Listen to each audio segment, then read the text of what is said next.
கள்ளக்குறிச்சி கள்ளச்சாராய மரணங்கள் தொடர்பாக அதிமுக மனுவுக்கு உரிய நடவடிக்கை எடுப்பதாக ஆளுநர் உறுதியளித்துள்ளதாக எதிர்க்கட்சித் தலைவர் எடப்பாடி பழனிசாமி தெரிவித்துள்ளார். அதிமுக எம்பி எம்எல்ஏக்கள் குழு ஆளுநர் RN ரவியை சந்தித்த பின் அதிமுக பொதுச் செயலாளர் எடப்பாடி பழனிசாமி செய்தியாளர்களை சந்தித்தார். அப்போது பேசிய அவர், கள்ளக்குறிச்சி சம்பவத்திற்கு பொறுப்பேற்று முதலமைச்சர் ஸ்டாலின் பதவி விலக வேண்டும் என்று வலியுறுத்தினார். கள்ளச்சாராய மரணங்கள் தொடர்பாக தமிழக காவல்துறை விசாரித்தால் நியாயம் கிடைக்காது என்றும் சிபிஐ விசாரித்தால் மட்டுமே சரியாக இருக்கும் என்று எடப்பாடி பழனிசாமி தெரிவித்தார்.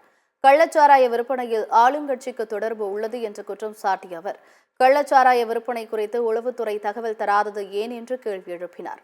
அதிமுக ஆட்சியில் கள்ளச்சாராயம் விற்பனை செய்யப்பட்டதற்கு என்ன ஆதாரம் உள்ளது என்று எடப்பாடி பழனிசாமி கேள்வி எழுப்பினார்.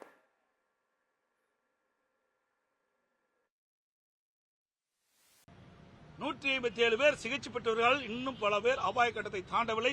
இதுக்கு முழு பொறுப்பு திராவிட முன்னேற்ற கழகத்தினுடைய தலைவர் இன்றைய முதலமைச்சர் திரு ஸ்டாலின் அவர்கள்தான் பொறுப்பேற்று தார்மீக நீதியாக ராஜினாமா செய்ய வேண்டும். இந்த விசாரணை உண்மையாக நேர்மையாக நீதி நிலைநாட்டப்பட வேண்டும் என்றால் சிபிஐ விசாரிக்கப்பட வேண்டும்.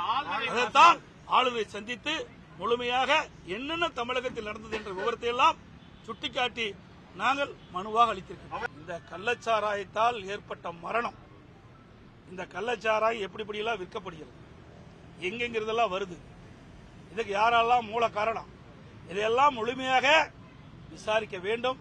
இதற்கு சிபிஐ விசாரணை தான் சிறந்தது. அப்பொழுதுதான் உண்மைத்தன்மை தெரியும். மாநில அரசு கட்டுப்பாட்டில் இருக்கின்ற காவல்துறை அதிகாரிகள் விசாரித்தால் நியாயம் கிடைக்காது. இதை நடுநிலையோடு மக்களுடைய நலன் கருதி ஏழை எளிய மக்கள் மேலும் பாதிக்கக்கூடாது.